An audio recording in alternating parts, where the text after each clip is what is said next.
E o assunto de hoje que eu quero tratar com vocês é um tema que às vezes é pouco comentado, né? Porque o comum, né, são as pessoas entenderem o comunismo tal como o comunismo quer ser entendido. Né? E, de fato, o comunismo não é o que ele fala para as pessoas. E isso é uma coisa que vocês precisam ter claro na cabeça de vocês. Uma coisa é uma organização, um grupo humano, ser analisado e avaliado por aquilo que você vê o que eles fazem. Outra coisa é um grupo ser avaliado por aquilo que eles querem que você diga. Né? Então isso muda muito. Só lembrando que eu já tenho badge liberado aqui, então se você quiser doar o seu badge aí por essa live, vocês estão liberados para isso. Né? Então agradeço aí quem puder doar, não vou deixar de pedir, né? Pelo contrário, eu quero até que você que está fazendo trabalho de jornalismo no Brasil não tenha vergonha, não tenha medo ou qualquer constrangimento de pedir doações, tá? Porque essa é a nossa... Vocês financiam o nosso jornal. Né? Então, não tenham vergonha de fazer isso. E ajudem. E você que ajuda as pessoas com doações de superchat ou coisa do tipo, ajudem os sites, ajudem os canais de notícia que ainda resistem no Brasil. Isso é de extrema importância. Eles precisam da sua ajuda. Muito bem, eu vou tentar mostrar aqui para vocês. Deixa eu tirar isso aqui para cá. Peraí. Oh, meu Deus, acabei tirando um print aqui. Deixa eu ver se eu consigo mover a bolinha. Muito bem. Vamos ver o que vocês conseguem ver aqui. Quando eu giro a câmera.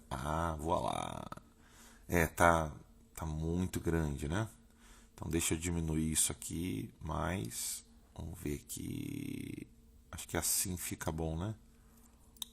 Eu vou tentar ver aqui se eu consigo diminuir o tamanho da imagem para que vocês possam me acompanhar.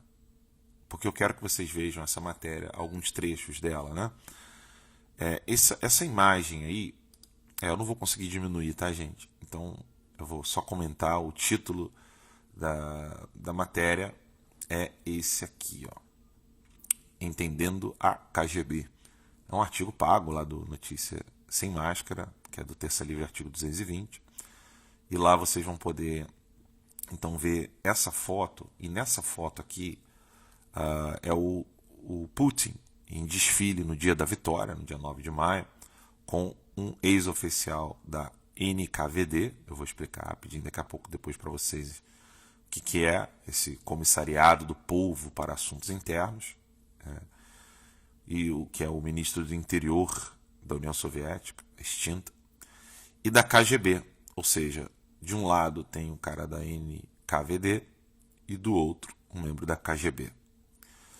E eu explico um pouco o que vem a ser a KGB, como ela atuava, né, esse serviço de segurança, esse serviço de controle interno da União Soviética. Eu acho que eu vou conseguir de alguma maneira colocar o textinho aqui quase todo na tela para vocês darem uma olhadinha. E óbvio que o artigo todo, não vou ler o artigo aqui, porque o artigo é para assinante, mas o que ocorre? Muito se fala de Rússia, KGB, como se isso tivesse acabado. Né? Não acabou, não tem mais Rússia, não tem mais KGB. E acontece que tudo isso foi uma ação da perestroika. O modelo russo, ele basicamente é esse modelo, o modelo da União Soviética, né? Não o modelo da Rússia hoje. O modelo da União Soviética, ele foi um modelo que falhou no sentido de mantenimento financeiro daquilo que eles faziam. Eles viram que era financeiramente inviável. Porque quem é que mantinha a ação, por exemplo, de Cuba? De algum modo, a própria Rússia. Quem é que mantinha muitas coisas que aconteciam em alguns países asiáticos? A Rússia. Os países do leste europeu? A Rússia. Até mesmo os próprios... o pessoal disse que o badge não está aparecendo, né?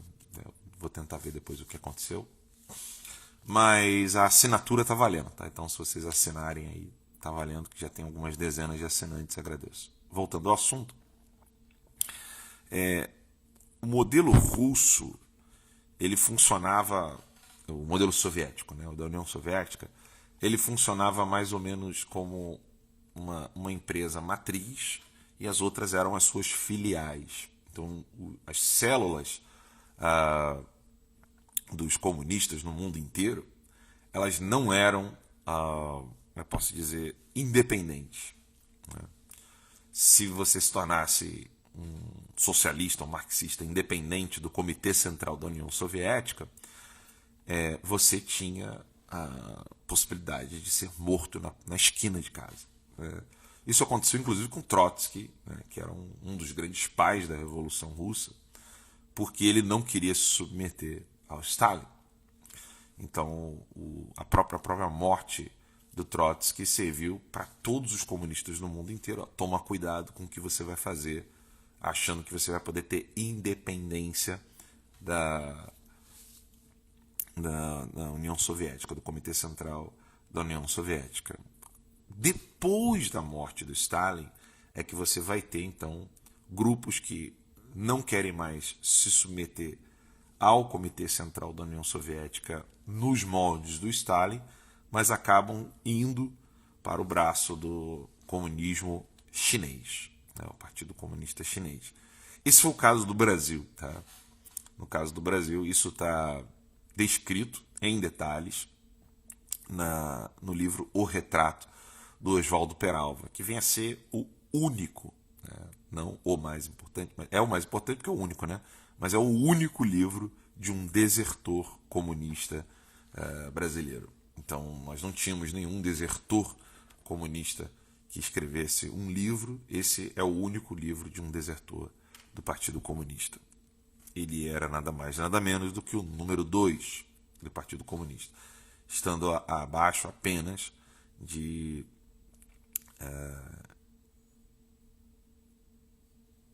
agora deu branco o nome dele. Daqui a pouco eu lembro. Que tinha o presidente do partido no Brasil e em segundo lugar estava lá o Oswaldo Peralva. Arruda Câmara. Estou quase lembrando o primeiro nome dele. O sobrenome dele era Arruda Câmara. E para que você entenda, né, como que se deu essa transformação, porque muita gente fala assim, não, quem manda de fato são os globalistas. Né? Quem manda de fato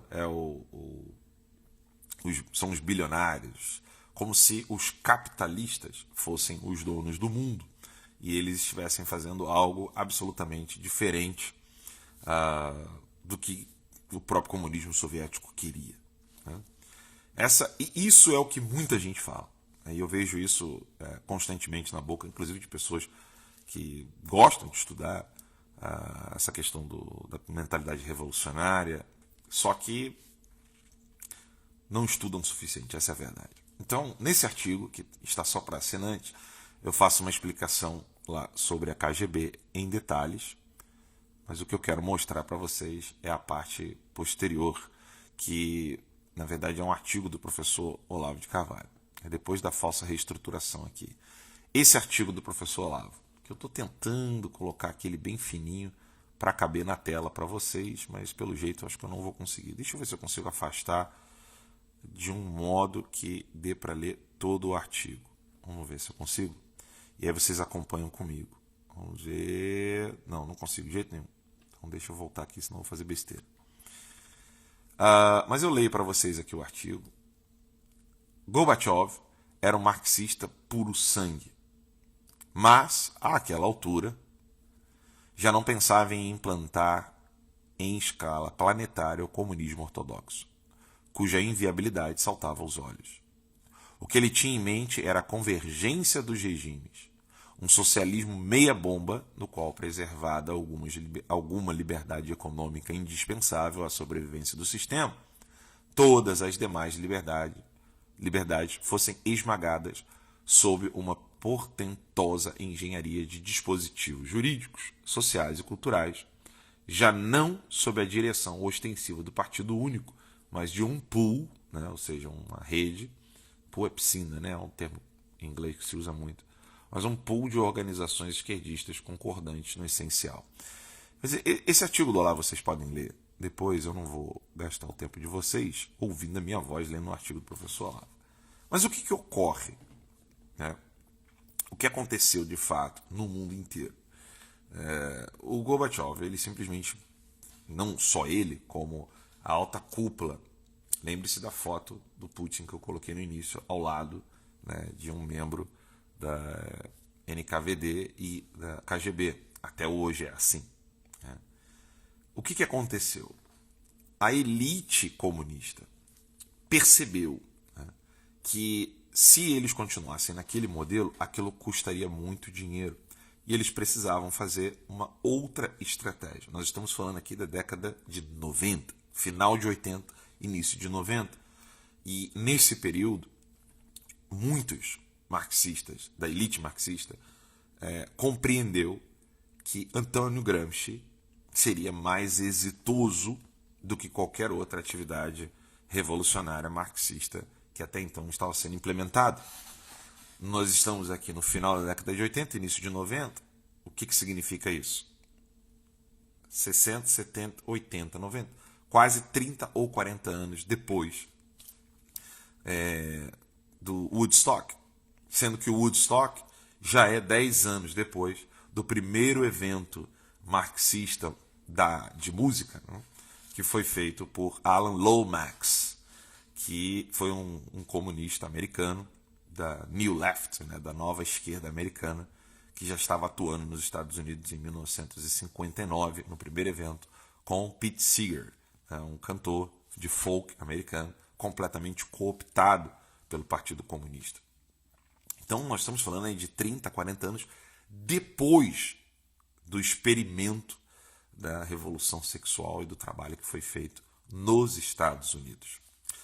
Nesse artigo que eu coloquei lá para vocês, eu tenho alguns números, e que eu tenho certeza que são números até pequenos, né, do que a KGB fazia. Né?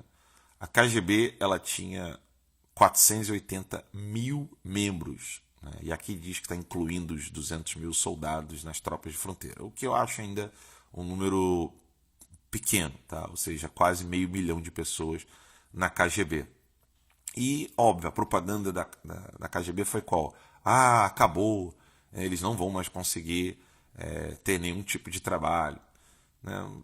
Mas é mentira, eles fizeram um trabalho de um outro modo. E aí você vai entender muito o que está acontecendo com o jornalismo atual, as universidades, etc. Esse número de 480 mil é muito pequeno e está querendo dizer ali que tem, na verdade, metade disso era de soldado, um pouco menos da metade, era de soldado, e que a outra parte seria só de agentes da KGB. Só que esse número é muito maior. No Partido Comunista Chinês, esse número pode chegar a 2 milhões, né, de agentes, o que eu ainda acho pouco também. Né? É quase 4 vezes mais do que isso. Uma vez eu entrevistei um ex-agente da CIA chamado Dr. Peter Pry. Se escreve Peter, P-E-T-E-R, e o sobrenome dele é Pry, P-R-Y. Quando eu entrevistei o Dr. Peter Pry, eu fiz a pergunta que acho que todos vocês devem querer fazer para mim um dia, né? Alan, como identificar um agente de desinformação revolucionário, né? Ou seja, um agente de desinformação, um agente soviético, um agente do Partido Comunista Chinês, ou um agente do Partido Comunista da União Soviética, etc, etc. Ou um agente do Partido Comunista dos Estados Unidos, porque existe, tá, gente? Existe o CPUSA, the Communist Party of the United States. Alguém poderia me perguntar, e eu fiz essa pergunta para um ex-agente da CIA. Eu perguntei para ele assim, vem cá, como que eu identifico um revolucionário? E ele me disse assim, hoje em dia é muito difícil, porque eles devem ser bem pouco, assim, devem ser em menor número. E eu falei assim, por quê? Aí ele disse, porque na década de 70 e início de 80 você tinha uma facilidade de reconhecer agentes soviéticos. Que eles usam o termo agente soviético para todo agente comunista, né? Até mesmo por causa da própria...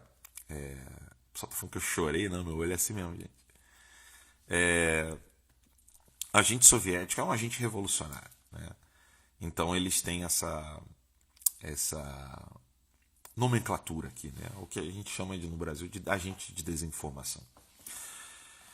E aí o Dr. Peter Prime respondeu dizendo o seguinte, ele falou assim, Alan, isso foi ao vivo, tá? No programa do Terça Livre, num programa que nós tínhamos em inglês chamado Update Brazil.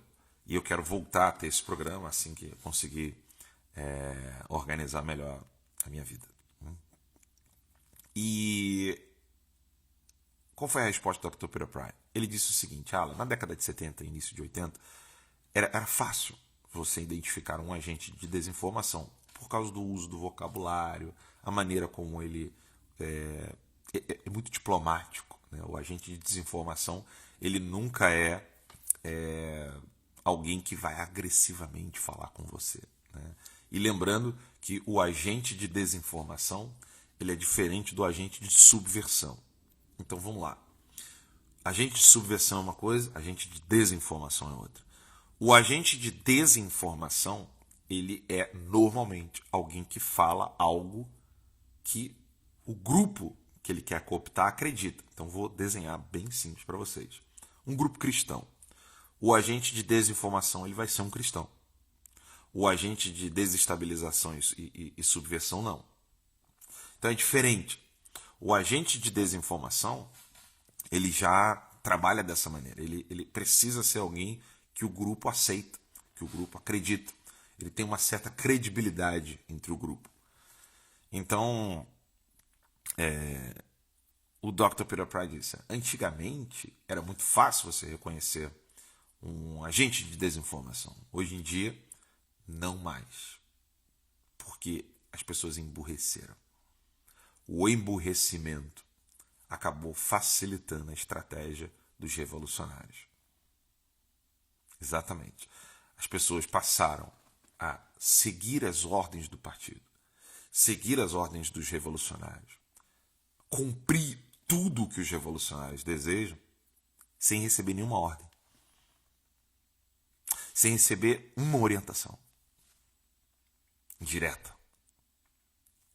E aí, é nesse sentido que você vai ver pessoas, tipo teu primo, teu amigo, teu vizinho, talvez o pastor da sua igreja, o padre da sua paróquia. Você vai ver ele seguindo, assim, etapa por etapa, palavra por palavra, chavão por chavão, ele seguindo todas as orientações comunistas e nunca leu um livro marxista, nunca leu um livro revolucionário, não está sob a orientação de um marxista. E ele está ali pensando exatamente como um marxista. E aí, óbvio, né? É a burrice que fez essa pessoa se tornar um vassalo dos revolucionários. Essa pessoa ela não deixa de ser um membro do processo revolucionário, ou seja, um membro da ação revolucionária, mas ela não recebe orientações diretas. Isso acontece também entre os globalistas, porque, como eu disse para vocês, o globalismo ele só é um desenvolvimento da perestroika, um trabalho feito por Gorbachev, um trabalho feito pelos revolucionários russos. Só para que vocês tenham uma ideia, tentem colocar o nome aqui embaixo de um dos maiores propagadores da agenda ambientalista, né, que começou exatamente com a queda do Muro de Berlim. Lembrem-se, Rio 92, quem se lembra? Né, quem é mais novinho aí talvez não vai lembrar. Mas Rio 92, quem era um dos maiores promotores da agenda ambientalista no mundo? Tentem imaginar aí, tentem colocar o nome de quem é que veio com essa agenda que todo mundo pensa que não tem nada a ver com o comunismo, né? Eu vou ficar aqui um pouco acompanhando os comentários ao vivo. Você que está assistindo depois vai... Um disse aqui... George Soros? Não. Gabeira? Não. Escreveu aqui com typo, né? Mas acertou o nome aqui. Gorbachev, exatamente. E isso está no livro. A Greta. A Greta de Xerém. Estava nem no espermatozoide para já. O Gorbachev, exatamente. E se vocês olharem um livro do Dom Bertrand sobre a agenda ambientalista, vocês vão ver que ele cita essas frases, mostrando onde que estava sendo mencionado. Ou seja, a agenda ambientalista, a Agenda 2030, bem dizer, tal como ela foi desenhada, ela foi designed. Perdoe-me, né? Porque quando a gente fica, às vezes, conversando muito com algum... Ontem eu fiquei conversando muito com um jornalista americano e algumas palavrinhas vêm primeiro em inglês. Mas o design foi feito pela KGB. O design dos comunistas é a ONU. O design dos ambientalistas é feito pelos comunistas. E, óbvio, quando o professor Olavo disse isso nesse artigo aqui, há décadas atrás, esse artigo aqui, O Mundo de Gorbachev, muita gente riu da cara do professor Olavo. Né? Muita gente ficou zombando. Né? E o Olavo falou com toda a precisão. Né? Inclusive com as palavras do próprio Gorbachev, que a ONU e a União Europeia era o novo Comintern. O Comintern bem dizer, como se fosse a Brasília, né? o DF, o Distrito Federal da Rússia. Ou seja, o Comintern é onde se decidem tudo. Né? O Comitê da União Soviética. E esse artigo do professor Olavo de Carvalho é assim indispensável para que vocês entendam o que foi feito nos Estados Unidos, o que foi feito no mundo, o que foi feito na ONU, o que está sendo feito na Agenda 2030.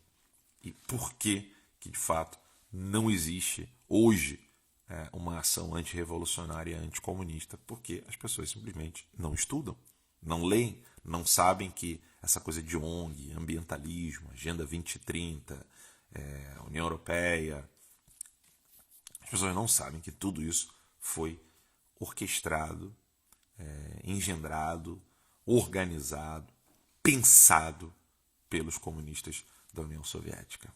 E aí, óbvio, aí você vai ter aí várias pessoas achando lindo e maravilhoso tudo que o Putin está fazendo, não compreendendo que, na verdade, o Putin só está se adiantando a um novo processo, que é o eurasianismo. Não é assunto para essa live, e também não vai ser assunto para o Instagram, porque vocês sabem muito bem como é que é complicado falar as coisas aqui, mas é assunto que eu vou tratar com vocês lá no Locals. Então, a você que quer ter mais e mais e mais informação, acessem terca.locals.com. Tá bom? Ontem a gente teve uma live exclusiva lá e na próxima live eu vou dar continuidade explicando isso aí. Mudando um pouquinho de assunto rapidamente, eu estou acompanhando essa coisa do apagão de luz, do ministro que já está pedindo para ser ministro, não, né? O vagabundo aí que está à frente de Minas Energia ou coisa do tipo, eu não lembro agora, Eletrobras. Eu nem acompanho muito isso, porque isso aí, gente, vocês sabem, isso aí é sempre assuntos que são muito superficiais, né? Então vocês precisam estar mais atentos a temas que são realmente importantes para vocês, né? Negócio de Eletrobras, eu sei que é ruim pra cacete ficar sem luz, né? Tem muita gente que tá chateado com tudo isso, mas vocês têm que entender quem é que tá mandando no Brasil, né? E não dá para vocês pensarem que essas ações e tudo isso é só corrupção, é desvio de dinheiro, blá blá blá. Isso aí, gente, é o que eles querem que vocês acreditem. Então, se o problema é corrupção, então o PT mesmo foi o primeiro a dizer: nós queremos lutar contra a corrupção. Você não caiam nessa lorota. Eles vão usar esses termos, esses chavões. Quando você ouvir alguém falando sobre moralidade na política, a gente sai fora, sabe? Isso aí é conversa de gente burra mesmo, sabe? Desculpa, eu tento ser mais didático para dizer assim, não, isso aí é um desconhecimento do que vem a ser de fato uma agenda revolucionária, blá blá blá. Bem, eu já falei para vocês, eu não tenho nenhum dom. Um dia eu quero encontrar alguém que tenha dom para vender, sabe, para me ajudar a vender as minhas assinaturas. Mas eu não sei, então não esperem de mim toda aquela coisa de fazer você se unir ao meu sofrimento e criar uma necessidade, blá blá blá. Meu irmão, é o seguinte, assina se quiser, aprende se quiser, fica burro se quiser, é com você mesmo, entendeu? Se você achar que dinheiro investido em conhecimento não é importante, vá para, entendeu? Siga a tua vida se ferrando e burro. Agora, se você quiser estudar, vambora, vem comigo, terca.loucos.com. Um abraço, galera, fique com Deus, tchau, tchau.